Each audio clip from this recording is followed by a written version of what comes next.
একটা সময় রোসেলা ফল ছিল নিদারুণ অবহেলার বস্তু।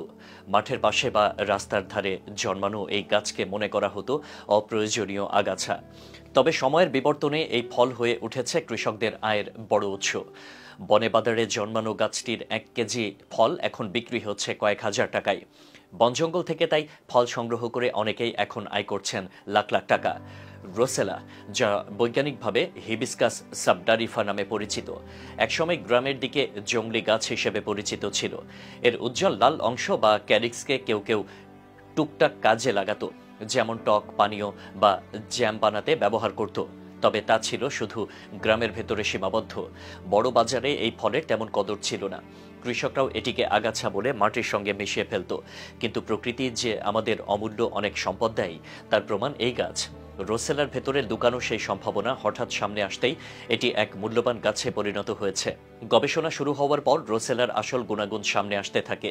বিজ্ঞানীরা জানালেন এই ফল ভিটামিন সি, অ্যান্টিঅক্সিডেন্ট আর মিনারেলে ভরপুর।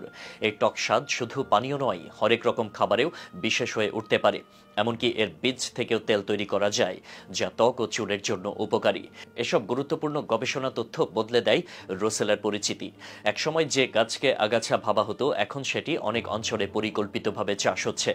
রোসেলা এখন আর শুধু ফল নয়, এটি হয়ে উঠেছে বহুমুখী সম্পদ। খাদ্য ও পানীয় তৈরি করতে এটি এখন বাণিজ্যিকভাবে ব্যবহার হচ্ছে। রোসেলা দিয়ে তৈরি হয় টক স্বাদের চা, জ্যাম, সিরাপ ও সস। এমনকি এর পাতা অনেক জায়গায় সবজি হিসেবেও রান্না হয়। রোসেলার বীজ থেকে তৈরি তেল এখন অনেক নামকরা প্রসাধনীতে ব্যবহৃত হচ্ছে। রোসেলার ডাটা থেকে তৈরি ফাইবার দিয়ে দড়ি, ব্যাগ, এমনকি পরিবেশ বান্ধব প্যাকেট তৈরি হচ্ছে।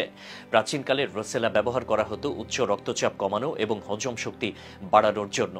এখন আধুনিক গবেষণাও এসব গুণ নিশ্চিত করেছে। আসার কথা হচ্ছে, রোসেলা চাষ করা খুবই সহজ। এটি খারাপ মাটিতে, এমনকি কম পানিতেও ভালো হয়। ফলে খরাপ্রবণ অঞ্চলে কৃষকদের জন্য এটি আশীর্বাদ হয়ে উঠেছে। ছোট কৃষকেরা শুধু রোসেলা ফল বিক্রি করেই আয় করছে না, বরং এটি দিয়ে পানীয়, জ্যাম বা তেল তৈরি করে বেশি লাভ করছে।